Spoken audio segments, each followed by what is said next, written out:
Tinaisip pa si Russell. Pag hindi kayo talaga nagkikita ang dalawa, sinisisi nyo isa't isa. Kaya Russell kasi dumidikit dun eh. Kaya Russell dumidikit. Tapos may nakilala niya na ano, hepe. Hepe ko nga pala. Dinidikit daw yung suso sa leg ni Kuya Tiki. Kasi nabuhay ka na, hindi na, nakakaya ko na to. Wala ba ko lang, dilawit?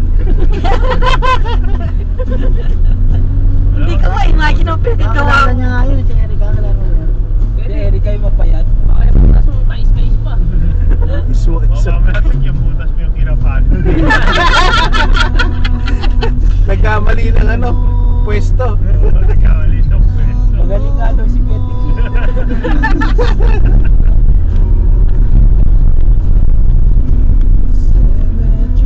Sabi Kuya Tiki, nandito sa isa-isa. Nakakaus pa. Hindi mo kinaya si Coco kahit wala. Ang solo na lang eh. Walang bayad daw kay Kuya Tiki. Naulit pa yun, eh.